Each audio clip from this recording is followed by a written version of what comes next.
மனுஷன் செசரியா பட்டணத்திலே என்ன செய்தான் இருந்தான். அவன் தேவ பக்தி உள்ளவனும் தன் வீட்டார் அனைவரோடும் தேவனுக்கு பயந்தவனுமாயிருந்து ஜனங்களுக்கு மிகுந்த தர்மங்களை செய்து எப்பொழுதும் தேவனை நோக்கி ஜெபம் பண்ணி கொண்டிருந்தான். அல்லேலூயா. எப்பொழுதும் தேவனை நோக்கி அவன் ஜெபம் பண்ணி கொண்டிருந்தான். அந்த கொர்நேலியு இயேசு கிறிஸ்துவை அறியவில்லை. இந்த கொர்நேலியு மனம் திரும்புதலை அறியவில்லை. இந்த கொர்நேலியு மூழ்கி ஸ்நானம் பெறவில்லை. இந்த கொர்நேலியுவுக்கு இயேசு கிறிஸ்து ரட்சகர் என்கிறதான ஞானம் அவருக்கு இல்லை. நல்ல கவனிங்க, அவர் இயேசுவை அறியவில்லை. இந்த கொர்நேலியு பரிசுத்தாவின் அபிஷேகத்தை வரத்தை என்ன செய்யவில்லை, வரவில்லை. ஆமென். ஹல்லேலூயா. ஹல்லேலூயா. மகிமையுண்டாகட்டும், பரிசுத்த நாமம் உயர்த்தப்படுவதாக. நல்ல கவனிங்க, இவருக்கு அந்த அப்படிப்பட்ட மனந்திரும்புதலுக்குரிய பரிசுத்தாவி பெற்ற ரட்சிக்கப்பட்ட ஸ்நானம் பெறுகிற அப்போஸ்தல உபதேசம், அந்யோன்யம், அப்பம் விட்டுதல், எந்த ஒரு அப்படிப்பட்ட தேவனை ஆராதிக்கிற தொழுது கொள்ளுகிற அந்த ஞானமோ அந்த நடத்துதலோ அவர் பெறவில்லை. ஆனாலும் அவர் தேவனுக்கு எப்படி இருந்தார், பயந்திருந்தார். கர்த்தராய் இருக்கிற யெகோவா என்று சொல்லப்படுகிற தேவன் இந்த இயேசு கிறிஸ்து மாம்சமாய் வெளிப்பட்டார். அவர் பிதாவாய் இருந்த இந்த யெகோவாவை அவன் அறிந்திருந்தான். இப்பொழுது நடக்கிற சம்பவம், இவன் ஜெபித்துக் கொண்டிருக்கிறான். நல்ல கவனி, ஜெபித்துக் கொண்டே இருக்கிற பிள்ளைகளை கர்த்தர் ஒரு நாள் என்ன செய்ய மாட்டார், விடவே மாட்டார். சொல்லுங்க அல்லேலூயா. என்ன செய்யணும்னு தெரியலையா அப்படின்னு நினைக்கிறாங்க பாருங்க. பிள்ளை என்ன படிக்கணும்னு தெரியலையான்னு நினைக்கிறாங்க. பிள்ளைக்கு இந்த பையன் தான் புருஷனா நியமிக்கலாமா, இந்த பையனுக்கு இந்த பொண்ணு தான் இல்லற வாழ்வில் அவர்களை இணைக்கிறதுக்கு நியமிக்கலாமா தெரியல. இந்த வேலை பார்க்கலாமா தெரியல. இந்த தொழில் தொடங்கலாமா தெரியல. நல்ல கவனிங்க, இந்த ஊருக்கு நான் போகலாமா, நான் இந்த வீட்டை கட்டலாமா தெரியல. நல்ல கவனிங்க, தெரியல. ஆனா ஜெபிக்கிற பிள்ளைகளை கர்த்தர் ஒரு நாள் என்ன செய்ய மாட்டாரு, விட மாட்டாரு. தெரியலங்கிற அனுபவம் உனக்கு என்ன செய்யாது, வரவே வராது. நல்ல கவனிங்க, கர்த்தர் சொல்றது இன்னைக்கு நிறைய பேருக்கு என்ன செய்யணுங்கிற தெரியாத நிலைமை இருக்கு. கர்த்தர் வேதத்துல வாசித்து பார்த்தா திக்கற்ற பிள்ளைகள், என்ன செய்யணும்னு தெரியாம செய்ய முடியாம இருக்கிற பிள்ளைகளுக்கு தான் ஆண்டவர் யாரா இருக்கிறார், துணையா இருக்கிறார். ஆமென். இன்னைக்கு அந்த சூழ்நிலை உங்களுக்கு இருந்தா, கடன் கஷ்டம், தரித்திரம், வியாதி, பலவீனம், நிந்தை, அவமானங்கள், திக்கற்ற சூழ்நிலையில இருந்தா கர்த்தர் உனக்கு துணையாக இருக்கிறார். அல்லேலூயா. ஆண்டவர் உன்னிடத்தில் எதிர்பார்க்கிறதுன்னு நீ ஜெபிக்கிற பிள்ளையாக இருக்கணும். திக்கற்ற பிள்ளையாக இருக்கிறதால நீங்க ஆண்டவரை நோக்கி கூப்பிடுகிறவர்களாக இருக்கணும். அவரிடத்துல கேட்கிறவர்களாக இருக்கணும். அப்போஸ்தலனாகிய பவுல் அவன் சவுலா இருக்கும்போது ஆண்டவர் அவனை சந்திக்கிறார். சடிதிலே ஒரு ஒளி அவனை காண்பித்து அவன் கீழே விழுந்தான் என்று வேதத்தில் வாசிக்கிறோம். அவன் கண்கள் எப்படி இருந்தது, மகான் இல்லாத இருளடைந்து இருந்தது. அப்பொழுது ஆண்டவர் அவனோடு பேசுகிறார். சவுலே சவுலே என்று அழைக்கிறார். அழைக்கும் போது ஆண்டவரே, அவன் கூப்பிடுறான், ஆண்டவரே நீர் யார் என்று கேட்கிறான். நல்ல கவனிங்க, ஆண்டவர் அவனோடு கூட பேசுகிறார். அவன் உடனே கேட்ட வார்த்தை என்ன தெரியுமா, நீ என்ன செய்ய சித்தமாயிருக்கிறீர். சொல்லுங்க, நல்ல கவனிங்க. ஆண்டவரே நான் என்ன செய்யணும் ஐயா, அல்லேலூயா. நான் என்ன செய்யணுங்கிறது நிறைய பேருக்கு என்ன செய்யல. நல்ல கவனிங்க, முதல்ல இப்பதான் கிறிஸ்துவனுடைய சத்தத்தை கேட்கிறான். ஆண்டவர் ஆவியானவருடைய சத்தத்தை இப்பதான் கேட்கிறான். ஆனா கேட்ட உடனே அவன் முடிவு பண்ணது என்ன தெரியுமா, நான் என்ன செய்யணுங்கிறத நீங்க சொல்லுங்க. நீங்க அவர் சொல்லாம நீ என்ன செய்யக்கூடாது, செய்யக்கூடாது. நான் உனக்கு போதித்து நீ நடக்க வேண்டிய வழியை நான் உனக்கு என்ன செய்வேன், நான் உண்மையிலே கண்ணை வைத்து உனக்கு ஆலோசனை என்ன செய்வேன், சொல்லுவேன். நல்ல கவனிங்க, கர்த்தர் ஆலோசனை சொல்ல விரும்புகிறார். கண் வைத்து உன்னை நடத்த, கரமணித்து நடத்த விரும்புகிறார். ஆனா அந்த பிள்ளைகள் யாராக இருக்கணும் தெரியுமா, ஜெபிக்கிற பிள்ளைகளாக. கவனி, வாக்குவாதம் பண்ணுகிற பிள்ளைகள் இருக்கிறாங்க, குறை சொல்றவங்க நிறைய பேர் இருக்கிறாங்க. அப்படிதான் கூட்டமா அப்படி பேசுறவங்க நிறைய பேர் இருக்கிறாங்க. நல்ல கவனிங்க, மற்ற எத்தனையோ காரியங்களை செய்யறதுக்கு அவங்களுக்கு நேரம் இருக்கு, சுகம் இருக்கு, ஆர்வம் இருக்கு. ஆனா ஜெபிக்கிறதுக்கு என்ன இல்லை. ஏன் தெரியுமா, ஜெபிக்க ஆரம்பிச்சானா கண்டு இருக்கு, ஜெபிக்க ஆரம்பிச்சானா பார்வையில இருக்கிற இருள் என்ன செஞ்சு போயிடும், அகன்று போயிடும். அந்த அப்படியாக இந்த அருமையான கொர்நேலியு, இந்த இந்த குரல்களில் ஜெபிக்கிறவராக இருந்தபடியினாலே கர்த்தர் அவனோடு கூட ஒரு வெளிப்பாடை தருகிறார். இன்னைக்கு உங்களுக்கு எனக்கும் ஆண்டவர் தந்திருக்கிறதான ஒரு சமயம். இந்த நாட்கள் என்ன நாட்கள் தெரியுமா? நல்ல கவனி, கர்த்தருக்கு மகிமை உண்டாகட்டும். சபைக்கு வராதவர்கள் எத்தனை பேர் உண்டு? ஆண்டவரை தொழுது கொள்ளாதவர்கள் எத்தனை பேர் உண்டு தெரியுமா? கர்த்தரை அறிந்தும் இயேசு யார் என்று தெரிந்தும் இன்னும் சபை விடுதலுக்கு ஆராதனைக்கு தேவனை தொழுது கொள்ள வராதவர்கள் எத்தனையோ குடும்பங்கள் உண்டு. இன்னைக்கு அவங்களெல்லாம் வீட்டில இருந்தே என்ன செய்ய வேண்டியிருக்கு? சொல்லுங்க, என்ன செய்ய வேண்டியிருக்கு? இயேசுவே கூட வேண்டியிருக்கு. சும்மா கூப்பிட மாட்டாங்க. சும்மா கூப்பிடுவாளோ அந்த அக்கா கூப்பிட மாட்டா. ஆனா கேள்விப்படுதா, அங்க இத்தனை லட்சம் பேர் செத்து போனாங்க, இங்க இத்தனை பேருக்கு வந்திருக்கு. ரஷ்யா அங்க பிரிட்டன்ல இருக்கிற அதிபருக்கே இந்த நோய் எழுந்திருச்சு வந்துட்டோன்னு இங்க கடன் ஏசப்பான்னு கூட வேண்டிய நிலைமை இன்னைக்கு வந்துருக்கு. நல்லா கவனிக்கிறீங்களா? நேற்று ஒரு ஐயா பேசும்போது சொன்னாரா, அவர் பேரன் சொல்றதையே கேட்க மாட்டான், என்ன சொன்னாலும் கேட்க மாட்டான். அவர் சொல்றாரு, யாரு என்ன சொன்னாலும் வந்து பாருமா. ஆமா, வந்து பாருமா, கேட்கவே மாட்டான். ஆனா அந்த கொரோனா வந்து அவன் 2 மாசமா இங்கேயே வச்சிருச்சு, வீட்டுக்குள்ளேயே வச்சிருச்சியா. அவர் சொல்றாரு, நம்ம பாசத்துல பேசுறது சொல்றாரு, யாராலையும் அடக்கவே முடியாது. ஆனா இன்னைக்கு இப்ப என்ன செஞ்சுட்டா அடைக்கிட்டா, பாசத்தை ஜோம் பண்ண சொல்லுங்க. இவங்க போறாங்க, இவங்க ஜோம் பண்றாங்க, பார்க்க வராங்க சொல்லி அனுப்புறாங்க. பாசத்தை ஜோம் பண்ண என்னையும் கூட கூட்டிட்டு போங்க. கர்த்தருக்கு ஸ்தோத்திரம், பரிசுத்த நாமம் மகிமைப்படட்டும். ஏன் இதை நாம சொல்லணும்? அறிந்தவர்கள் கூட ஆண்டவரை தேடாத, ஜெபிக்காத, பொல்லாத காலத்துல இருந்தோம்.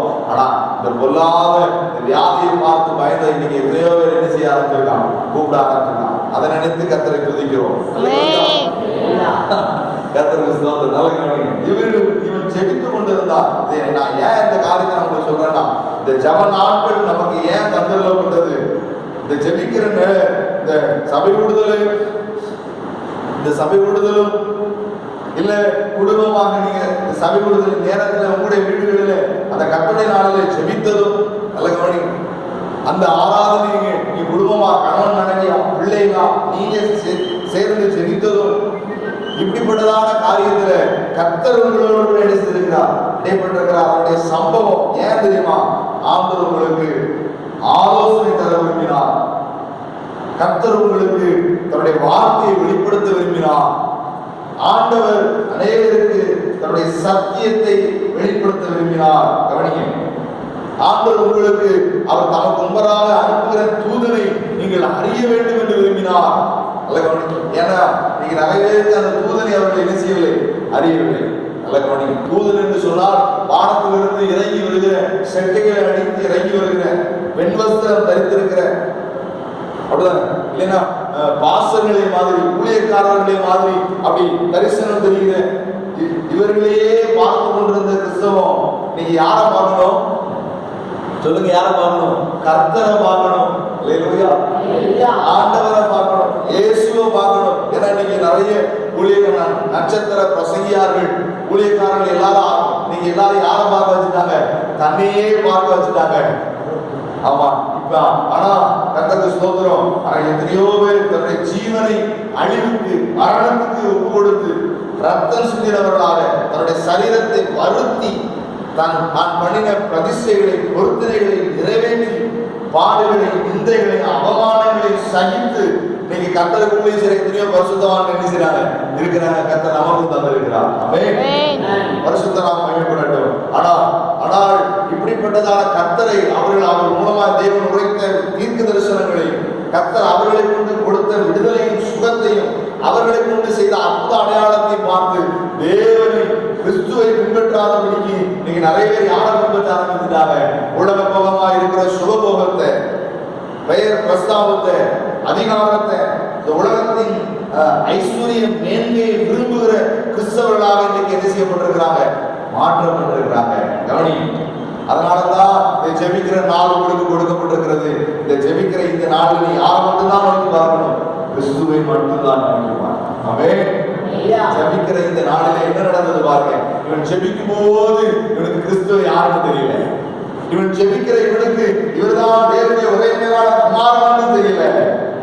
இந்த ஜெபிக்கிற இந்த கொர்நேலியுவுக்கு கிறிஸ்துவை அறிகிற அறிவு இல்லை. ஆனா ஆனால் கிறிஸ்து அவனை தேடி வருகிறார். ஆமென். நீங்க ஆண்டவரை நோக்கி கூப்பிடுங்க, கர்த்தரை நோக்கி கூப்பிடுங்க. நீங்க கர்த்தர் தம்முடைய ஆலோசனையை, தம்முடைய தூதனை, தம்மை உங்களுக்கு அவர் வெளிப்படுத்த விரும்புகிறார். ஆமென். ஹல்லேலூயா. நாமளும் கேள்விப்பட்டிருக்கிறோம் அப்படிதானே. எனக்கு நான் சின்ன பையனா இருக்கும்போது சில வெளியாளர்கள் சொன்னதை கேள்விப்பட்டிருக்கிறோம் அப்படிதானே. காலரா வந்துச்சு, மஞ்சக்காமலா வந்துச்சு, அப்படிதானே. சில நோய்கள் வந்துச்சு, இத்தனை பேர் இறந்து போனாங்க, இத்தனை ஊர் காலி ஆகிட்டு அப்படிதான் கேள்விப்பட்டிருக்கோம். ஆனா இன்னைக்கு பார்த்தா உலகம் இல்லாமே அப்படிதானே. ஏதோ ஒரு கிராமம், ஏதோ ஒரு சில ஊர், சில நாடு அப்படிதான் கேள்விப்பட்டிருக்கோம் அப்படிதானே. ஆனா இன்னைக்கு உலகம் முழுவதும் எல்லாருக்குள்ளேயும் ஒரு பயத்தை, ஒரு சேதத்தை, ஒரு இழப்பை கொண்டு வந்திருக்குன்னா இது யாருக்கான மெசேஜ், யாருக்கான உணர்வு அப்படின்னு பார்த்தா தேவ பிள்ளைகள், கர்த்தரை அறிந்தவர்களுக்கான உணர்வு. இப்ப நீங்க அடுத்தவனை நீ குறை சொல்லிட்டு இருக்க கூடாது. சிலர் ஊழியக்காரர்களை குறை சொல்லிட்டு இருக்கிறாங்க. நல்ல கவனி. ஊழியக்காரெல்லாம் ஜோம் பண்ணல, ஊழியர் அதுக்கான கடனை, அதுக்கான நியாய தீர்ப்பை யாரு நிறைவேற்றலையோ அந்த ஊழியக்காரனை கர்த்தர் என்ன செய்வார் சொல்லுங்க? யார் சந்திப்பா? ஆண்டவர் தான். அவர் தான் அழைத்தவர், அவர் தான் அனுப்பினவர். அப்போஸ்தலன் என்றால் அழைத்தவனும் அனுப்பப்பட்டவனும் அப்போஸ்தலன். நல்ல கவனிங்க. அழைத்த யாரு ஊழியத்துக்கு அழைத்தாரோ அவர், உனக்கு இது வேலை இல்லை. நீ ஊழியக்காரனை பத்தி பேசி இன்னும் உன்னுடைய வேதனை, உன்னுடைய நிந்தை, அவமானத்தை நீ இன்னும் நிறுத்திக்கிடாத, கூட்டிக்கிடாது. இது உனக்கு தேவையில்லை. ஊழியர்களை குறை பேசி இப்படிப்பட்ட காரியத்தை செய்யாது. நீ அறிந்த சபையின் பிள்ளைகள், மற்ற சபையின் பிள்ளைகள், கிறிஸ்தவர்களை, அடுத்தவர்களை குறை சொல்லிக் கொண்டு உடைய நாட்களை என்ன செஞ்சுட்டு இருக்காத, நடத்தி கொண்டிருக்காத. நிந்தையும் அவமானமும் வியாதியும் பலவீனமும் இன்னும் உன்னை துரத்துகிறது நீ விரும்பினால் தைரியமாச்சு உன்னை நான் இயேசுவின் நாமத்தில் வாழ்த்துகிறேன். இன்னும் நிறைய வரணும்னு விரும்புனீங்கன்னா என்ன செய்ய, நிறைய செய்ய. கர்த்தரோட ஆசீர்வாதம். அது பெருகட்டுமே அப்படிதான். சாட்சி வேணும் இல்லையா? நான் இப்படி செஞ்சையா, அதான் இப்படி நடந்ததுன்னு என்ன செய்வேன் பார்க்கட்டுமே. அப்பதான் சிலருக்கு பயம் வரும். சிலர் அப்பதான் ஆண்டவர் தேடி வருவோம், இல்லைன்னா வரமாட்டான். கர்த்தருக்கு சொல்றோம், கர்த்தருக்கு பயப்படாது. மற்றவர்களை குறை சொல்லிக்கிட்டு இருக்க கூடாது. இந்த நாள் எதற்கான நாள்? நீ ஜெபிக்கிறதற்கான நாள். எல்லாருக்கும் நீ அப்படி குறைவுள்ளவர்கள் இல்லாதவர்கள் இல்லை, யோக்கியமானவன் ஒருத்தனும் இல்லை. நான் யோக்கியம் இல்லை. ஆனால் ஜெபிக்கிற நாள் உனக்கு யாருக்காக தடுக்கப்பட்டிருக்கிறது? குறைவுள்ளவர்களுக்காக, சேதப்படுத்தப்பட்டவர்களுக்காக, இழந்து போனவர்களுக்காக, கண்ணீர் வடித்துக் கொண்டிருக்கிறவர்களுக்காக, சாப்பாடு இல்லாதவர்களுக்காக. நல்ல கவனிங்க. புத்தி சரியில்லாதவனாக, ஆதரவு இல்லாதவனாக ஒரு ஆள், அவர் ஒரு வீடியோ பார்த்தேன். அவர் ஒரு பைபாஸ் ரோட்ல நடந்து போயிட்டு இருக்கிறார். புத்தி சரியில்லாத ஆள், அழுக்கு வஸ்திரம், கிழிந்திருக்கு. ஏதோ ஹோட்டல் கடை அப்படிதானே, கடை தண்ணி ஏதாவது இருந்தா அந்த கடையில யாராவது ஏதாவது கொடுப்பாங்க, தூக்கி போடுவாங்க, எதையாவது சாப்பிடுவான் அந்த ஆள். இப்போ கடையும் கிடையாது, அப்படிதான் ஒண்ணுமே இல்லை. அந்த ஒண்ணுமே கிடைக்காததுனால நாய் ஒண்ணு என்ன செஞ்சிருக்கு, ரோட்ல போயிருக்கு. யாரோ ஒரு வண்டி அடிச்சுட்டான், நாய் செத்து கிடக்கு. நான் செத்து கிடக்குற அந்த பச்சை, அந்த பச்சை கறியில் பாருங்க, அந்த நாய் அதை அப்படியே அந்த ரோட்ல உட்காந்து அந்த புத்தி சரியில்லாத, சுகமில்லாத அந்த ஆள் அந்த இதை வச்சு என்ன செஞ்சுட்டு இருக்கான். அதை எடுத்து அப்படியே ரோட்ல உட்காந்து அதை எடுத்து சமைச்சு சாப்பிட்டு நிலைமை பார்த்து. கர்த்தர் எப்படி வச்சிருக்க, நல்ல கவனி. ஆண்டவனை எப்படி வச்சிருக்கிற, நல்ல கவனி. கர்த்தர் மகிமை உண்டாகணும். எதற்காக ஆண்டவனை வச்சிருக்கிறாரு? அவங்களுக்காக நீ என்ன செய்யணும்? குறை சொல்றதுக்கு நம்ம என்ன பாவம் செஞ்சானோ, அவன் என்ன அக்கிரமம், இதெல்லாம் உனக்கு தேவை. நியாய தீர்ப்பு உன்னை தராசில் இருக்கிறதற்கு ஒருவர் இருக்கிறார், அவர் பார்த்து விடுவார். நீ அவங்களுக்காக என்ன செய்ய? கர்த்தருடைய பரிசுத்த நாமம் என்ன செய்யட்டும்? மகிமைப்படட்டும். இந்த குறைகளில் ஜெபிக்கிற மனுஷனாக இருந்தான் ஆண்டவர் அவனோடு இடைப்படுகிறார். தேவர் தூதனை பார்த்தான் என்று வேறு சொல்கிறது. அவன் தூதனை பார்த்தான். வேறு இடத்துல ஆள் அனுப்பும் போது அவன் சொல்லி அனுப்பியிருக்கான், நான் ஒரு தூதனை பார்த்தேன். அந்த தூதன் சொன்னாரு, இப்படி ஒரு தேசத்துல, இப்படி ஒரு வீட்டுல சீமோன் பேதுரு என்று ஒருவர் இருக்கிறார், அவரை அழைத்து கொண்டு வா, அவன் உன்னோடு பேசுவான், நீ ரட்சிக்கப்படுவான், நீ அபிஷேகம் பெறுவாய் என்று ஒரு தூதனை நான் பார்த்தேன் என்று கொர்நேலியு சொன்னான். நீ இன்னைக்கு யாரை பார்த்திருக்கிறார்? நல்ல கவனிங்க. பழைய ஏற்பாட்டின் முறைமையின்படி தூதன் யார் தெரியுமா? நல்ல கவனிங்க. எல்லாரும் தூதன் இல்லை. வேதத்தில் எழுதப்படுற தூதன் ஆனவர் என்று எழுதப்பட்டிருக்கு பழைய ஏற்பாட்டு புத்தகத்தில். பழைய ஏற்பாட்டின் புஸ்தகத்தின்படி தூதன் ஆனவர் என்று சொல்லப்படுகிற இடத்துல யார் இருக்கிறார்? கிறிஸ்து இருக்கிறார். பழைய ஏற்பாட்டிலே ஒரு முழு அடையாளமாய் மனுஷனை போல வெளிப்படுத்துறவர் யார் மட்டும் தெரியுமா? கிறிஸ்துவே மட்டும்தான். அந்த கிறிஸ்துவை பார்க்கக்கூடிய ஒரு பாக்கியம் யாருக்கு கிடைத்திருக்கு? குருநடிவுக்கு கிடைத்திருக்கு. நல்ல கவனி. பரிசுத்தநாமம் மகிமைப்படுவதாக. ஆண்டவரை தரிசிக்கிற பாக்கியம் கிடைத்திருக்கு. அவர் மரித்து அடக்கம் பண்ணப்பட்டு உயிரோடு எழுந்து பரப்புக்கு போயிருக்கிறார். நல்ல கவனிக்கிறீங்களா? அப்போஸ்தலனாகிய பவுல் சொல்கிறார், அகால பிறவியாகிய நானும் அவரை என்ன செய்தேன்? தரிசித்தேன். பார்த்திருக்கீங்களா? கொரிந்தியர் புஸ்தகத்திலே ஒரு அதிகாரத்தில் எழுதப்பட்டிருக்கிறது. நல்ல கவனிங்க. 2 கொரிந்தியர் நினைங்க. அது ஒரு வசனத்துல வாசிக்கிறோம். எத்தனையோ பேர் ஆண்டவரை பார்த்தாங்க. அந்த ஆண்டவரை நானும் என்ன செய்தேன்? பார்த்தேன். அப்படிதானே? கர்த்தருக்கு மகிமை உண்டாகட்டும். 1 கொரிந்தியர் 15வது அதிகாரத்துல அப்போஸ்தலனாகிய பவுல் ரட்சிக்கப்பட்டது எப்போ? மனம் திரும்பினது எப்போ? இயேசுவை அறிந்தது எப்போ? அவர் மரித்து அடக்கம் பண்ணப்பட்டு உயிரோடு எழுந்து, நல்ல கவனிங்க, 40 நாள் ஆகி மொத்தம் 50 நாள் ஆகி பரிசுத்த ஆவி வந்து அப்போஸ்தலர்கள் ஊழியம் செய்ய ஆரம்பிச்சு இதுக்கப்புறம் தான் பவுல் ரட்சிக்கப்பட்டாரு. நல்ல கவனிங்க. ஆனால் அந்த பவுல் என்ன சொன்னார் தெரியுமா? அப்போஸ்தலர் 1 கொரிந்தியர் 15வது அதிகாரத்துல பாருங்க. 15வது அதிகாரத்துல பாருங்க, வாசிங்க பார்க்கலாம். கர்த்தருக்கு மகிமை உண்டாகட்டும். 3வது வசனத்திலிருந்து வாசிங்க. நான் அடைந்ததும் உங்களுக்கு பிரதானமாக ஒப்புவித்ததும் என்னவென்றால், வாசிங்க, கிறிஸ்துவானவர் வேத வாக்கியங்களின்படி நமது பாவங்களுக்காக மரித்து அடக்கம் பண்ணப்பட்டு வேத வாக்கியங்களின்படி 3ஆம் நாளில் உயிர்த்தெழுந்து, நல்ல கவனிங்க. எத்தனை பேர் யாருக்கு என்னெல்லாம் சொல்லப்படுறான் அதை மட்டும் நான் வாசிக்கிறேன். கேபாவுக்கும் பின்பு 12 தரிசனமானார். அதன் பின்பு 500 பேருக்கு அதிகமான சகோதரருக்கும் ஒரே வேளையில் அவர் என்ன செய்தார்? தரிசனமானார். இதெல்லாம் அவர் பரத்துக்கு எடுத்துக் கொள்ளப்படுறதுக்கு முன்னால கவனிங்க. உயிரோடு எழுந்து பிதாவிடத்துக்கு போய் திரும்ப வந்து எல்லாருக்கும் அவர் காட்சி கொடுத்தாரு. பார்த்தீங்களா? அந்த காட்சி கொடுக்கும் போது 500 பேருக்கும் அதிகமானவங்க பார்த்திருக்கிறாங்க. அதை சொல்லும் போது பவுல் சொல்றாரு, அவரை பார்த்தவர்கள் இன்னும் அநேகர் இருக்கிறார்கள் அப்படின்னு சொல்றாரு. வாசிக்க பார்ப்போம். 7வது வசனம். பின்பு யாக்கோபும் எல்லாருக்கும் தரிசனமானார். அடுத்த வசனம் என்ன? அதற்கு நல்ல கவனி, நல்ல கவனி, நல்ல கவனி. எல்லாருக்கும் பின்பு அகால பிறவி போன்ற எனக்கும் நான் இயேசு கிறிஸ்துவை, கர்த்தராய் இருக்கிற இயேசு கிறிஸ்துவை என் கண்களினாலே நான் என்ன செய்தேன்? பார்த்தேன். அடக்கம் மரித்து அடக்கம் பண்ணப்பட்டு உயிரோடு எழுந்து பரலோகத்திற்கு போன இயேசு கிறிஸ்துவை நான் தரிசித்தேன். பவுல் சொல்றார், நான் சொல்றேன். அவர் எனக்கு தரிசனமானார். நான் அவரை பார்த்தேன். அதனால்தான் அவர் சொல்லுகிறார், நான் யாரிடத்திலே உபதேசத்தை கற்றுக்கொள்ளவில்லை, யார் எனக்கு சுவிசேஷத்தை பிரசங்கிக்கிறதுக்கு சொல்லல, எனக்கு கற்று தந்தது, நான் கற்றுக்கொண்டது யாரிடத்துல? கிறிஸ்துவின் இடத்துல. நல்ல கவனிங்க. இன்னைக்கு அந்த ஆகார குறைவு கொண்ட எனக்கும் தரிசனமானார். எப்போ தெரியுமா? அவர் மரித்து அடக்கம் பண்ணப்பட்டு உயிரோடு எழுந்து பரலோகத்துக்கு போனதுக்கு அப்புறமும் யாருக்கு தரிசனமாக இருக்கிறார்? பவுலுக்கு. ஏன் தெரியுமா? 3 நாள் என்ன சொல்லிட்டு இருக்கா? தெரியல. அப்ப முசிக்கல. என்ன செய்யணும்னு எனக்கு தெரியல. தேவரி என்ன செய்ய சித்தமா இருக்குன்னு கேட்டு கண்ணு தெரியாம, சாப்பிடாம, தண்ணி குடிக்காம 3 நாள் ஜெபம் பண்ணிட்டே இருக்கிறார். ஆண்டவர் தன்னை அவனுக்கு வெளிப்படுத்தினார். ஜெபிக்கிற பிள்ளைகளாக இருக்கிற உனக்கு என் ஆண்டவர் தன்னை வெளிப்படுத்த விரும்புகிறார். அதற்கான காலம் தான் இது. யாரெல்லாம் ஆண்டவரை பார்த்துருக்கீங்க? யாரெல்லாம் ஆண்டவருடைய சத்தத்தை இந்த நாள்ல நீங்க கேட்டிருக்கீங்க?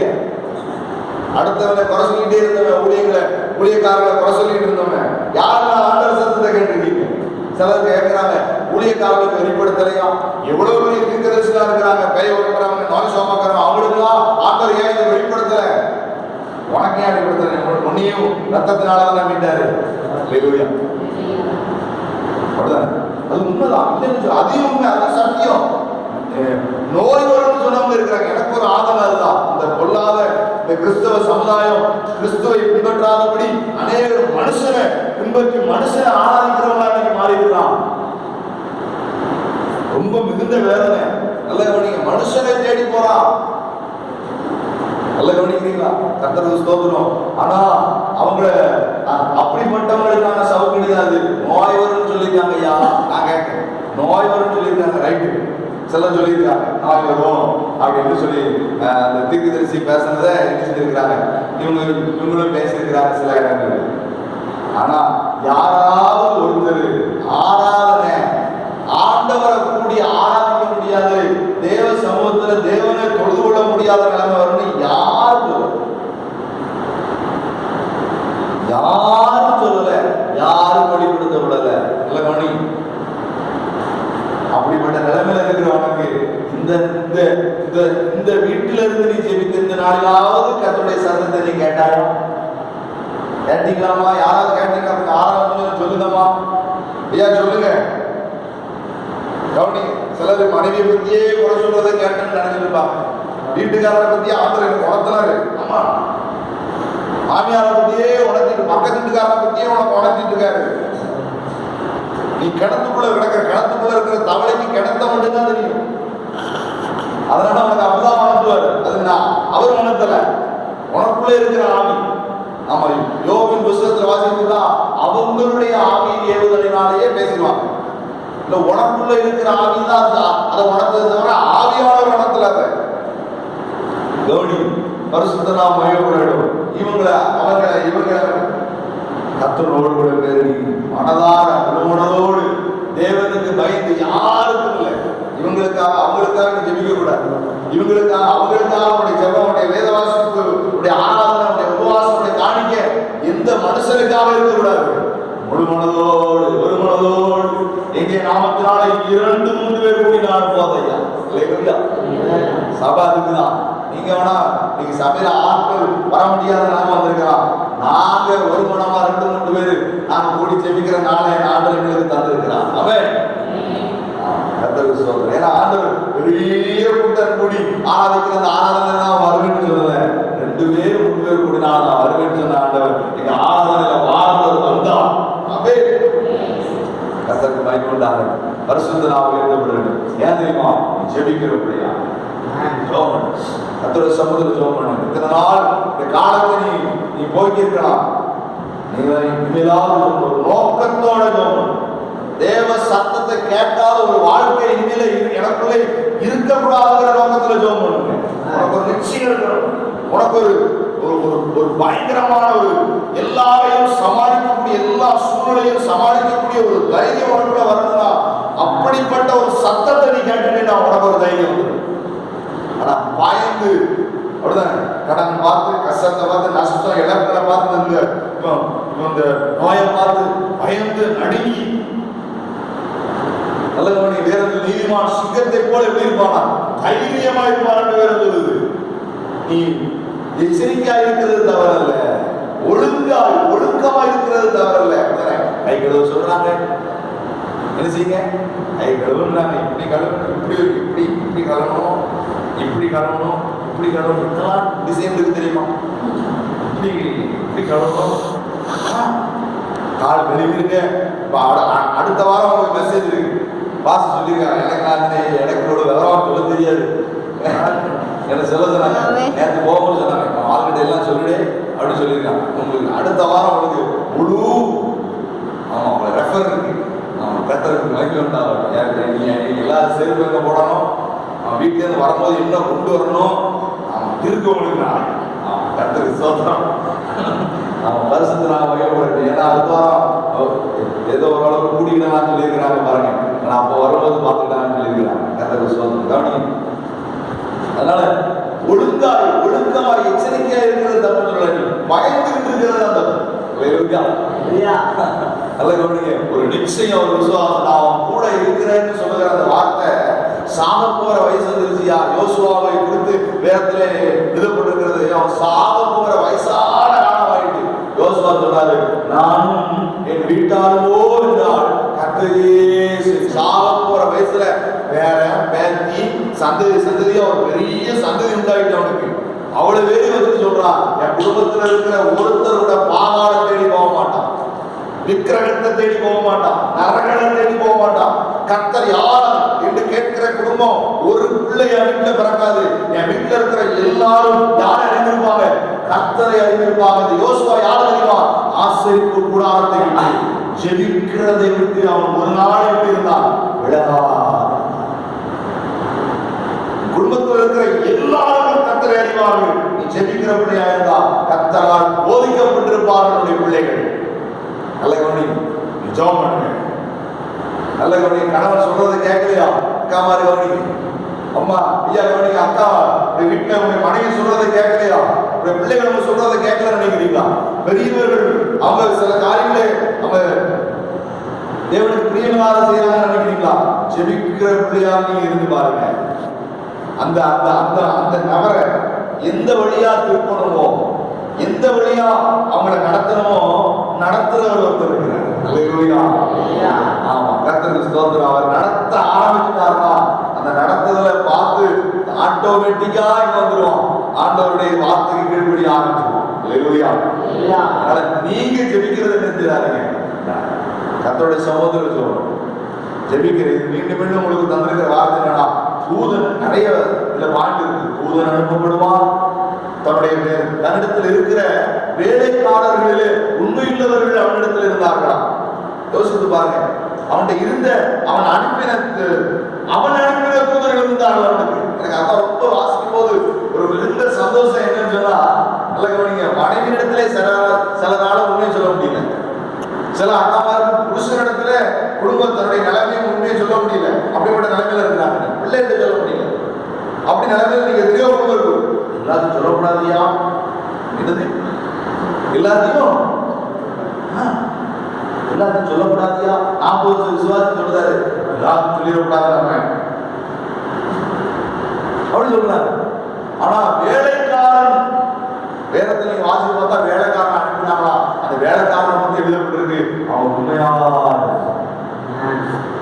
எப்படிப்பட்ட ஏன் தெரியுமா? ஜெபிக்கிற பிள்ளைகள் உங்களுக்கு வேலைக்காரங்க கிடைக்கிறது கூட எப்படி கிடைப்பாங்க சொல்லுங்க? எப்படி கிடைப்பாங்க?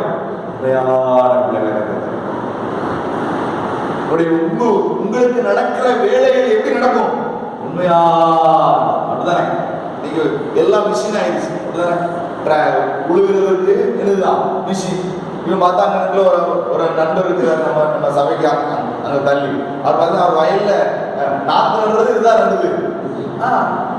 ஒரு ட்ரை பிளாஸ்டிக் தட்டு இப்படி இருக்கு, கரும்பு தட்டு, அதுல ஃபுல்லா நாற்று இருக்கு. அந்த அந்த தட்டை தூக்கி அந்த அந்த மிஷின்ல வச்சுட்டு ஒருத்தர் அப்படியே உருட்டிட்டு போறாரு சவுதிக்கு. அந்த இதுல வயல்ல டக்கு டக்கு டக்குன்னு ஒண்ணு எடுத்துட்டு போகுது. அவர் சொன்னாரு, நம்ம ஆள்களுக்கு காத்து கடந்து இவங்களுக்கு முதலையே கூலியை கொடுத்து இவங்க கூலியை வாங்கிட்டு அண்ணனுக்கு ஜோம் இல்லை, அவனுக்கு ஜோம் இல்லைன்னு இவங்க கூலியை வாங்கி எடுத்துட்டு போயிருந்தாங்க. வரமாட்டேங்க ஐயா வேலைக்கு. இவளுக்கு காப்பி கொண்டு வரணும், இவளுக்கு காத்து கிடக்கும் சொல்ல, காத்து கிடந்தும் இஷ்டத்துக்கு என்ன செஞ்சுட்டு போயிருவாங்க. ஆனா ஆண்டவர் சொல்றாரு, உண்மையா அவங்க வேலை வயல் வேலை கூட உண்மையா நடக்கணும்னா நீங்க யாரா இருக்கணும்? தூதனாய் தன்னை வெளிப்படுத்துவார் கிறிஸ்து. உங்களுடைய எல்லா காரியமும் உண்மையாய் நடக்கும். ஜெபிக்கிற பிள்ளையா இருந்தா நல்ல கவனிங்க. கர்த்தருக்கு மகிமை உண்டாகட்டும். இன்னும் சொல்லப்போனால் அதுல சொல்லப்பட்டிருக்கிறது, அப்போஸ்தலனாகிய பேதுரு வீட்டுக்கு வரும்போது தன்னுடைய நண்பர்கள், உறவினர்கள் எல்லாரையும் கூட்டி கொண்டு வச்சிருந்தாங்க. எவ்வளவு பெரிய ஆசீர்வாதம் தெரியுமா? எல்லாரும் வந்திருந்தாங்க. நீங்க உன்னை பார்த்து வரமாட்டேன் கோயிலுக்கு. எவ்வளவு பெரிய வேதனை. நாங்கள் வெளியில சர்ச்சுனால கூப்பிட்டு இருக்கிற ஒரு ஆள் வந்தாரு, பைக்ல வந்தாரு. பைக்ல வந்து நிறுத்திட்டு, நீ பாஸ்டர் தானே? அவன் பாஸ்டர் தான் அப்படின்னு. அவன் யா ஒளிஞ்சிருந்தா இல்ல, என் மனைவிக்கு உடம்பு சரியில்லை, நீ ஜோம் பண்ணிக்கோங்க. ஜோம் பண்ணிட்டு நீங்க கூப்பிட்டு வாங்க, ஞாயிற்றுக்கிழமை இப்போ உங்களுக்கு 10:30 மணி 12 மணிக்கு ஆறாம் நடக்கும். அப்போ கொரோனா ஆறது அப்படி நடக்கும். அவங்க பாசையாக இருக்காங்க. அவங்க ஜோமனா கண்டிப்பா அவங்க சொன்னாங்க, பேய் பிசாசு அதை பேசுறதையா ஆடி நல்லா கழிச்சு கூட்டிட்டு வாங்க. இல்லை இல்லை, நான் ஆராதனைக்கு வர முடியாது. எதுக்கு ஆராதனைக்கு? ஏன் இருக்காங்க. ஞாயிற்றுக்கிழமைனா மற்ற நாளும் இருப்பாங்க, ஆனால் கரெக்டாக எப்போது இருப்பாங்கன்னு என்ன செய்ய முடியாது, காசு இருப்பாங்கன்னு சொல்ல முடியாது. ஞாயிற்றுக்கிழமைனா கண்டிப்பாக வருவாங்க. அதனால நீங்க கூட வாங்க, திரும்ப திரும்ப எக்ஸ்பிளைன் பண்ணி சொல்லுங்க, விவரிச்சு சொல்லுங்க. ஆனா அவர் இல்லையா, ஞாயிற்றுக்கிழமை எதுக்குன்னு கேட்டா கடைசி போகும்போது இருந்தாரு, எங்க ஊர்ல இருந்து கோயம்புத்தூர் குடும்பம் வருது, அவங்களுக்கு எங்களுக்கு என்ன செய்யாது. ஆமா, எப்படி நீ பேர் சம்பாதிச்சு வச்சிருக்க பாரு. ஒரு பேய் பிடிச்ச ஒரு நபரை சபைக்கு கூட்டு வந்து சுகமானு நினைக்கிற அந்த அந்த புருஷன் சபைக்கு கூட்டிட்டு வந்துடக்கூடாது முன்னாடி நினைக்கிற அளவுக்கு உன்னுடைய யோகியதை என்ன செஞ்சுட்டு இருக்கு. உண்மையா சொல்லுங்க, உண்மையா இல்லையா? இல்ல அப்புறம் பாசம் சொல்லிவிட்டேன். விஜயபுரத்தில் போய் நான் போகும்போது நான் பார்த்து அவங்களுக்கு ஜோம் பண்றேன். விஜயபுரத்தில் போய் என்ன செஞ்சாங்க, போகும்போது அது ஜோம் பண்ணிட்டு போனேன். இல்லை கவனி, நான் இங்க வேணுன்னா இங்க போங்க, சொல்லணும். அவங்களை விட்ட விடாத ஆத்மாவை ஐயா விஜயபுரத்துக்கு போங்க. இல்லை எனக்கு இதுதான் அவங்களும் பிடிச்சிருக்கு, ஏன் இந்த வார்த்தையாளர்கள் செபிக்கிற பிள்ளையா இருக்கிறவங்களுக்கு இந்த இப்படிப்பட்டதான சாட்சி இல்லாத வாழ்க்கை, சாட்சி இல்லாத காரியங்களுக்கு என்ன செய்யாத ஒரு நாளும் அது நடக்கவே செய்யாது. நல்ல அதனால கத்துடைய பிள்ளைகளா இருக்கிறதால நீங்கள் நானும் யாராக இருக்கணும், செபிக்கிற பிள்ளையா இருந்தால் தூதனாய் கிறிஸ்து தன்னை வெளிப்படுத்துவார். உடைய எல்லா காரியத்திலையும்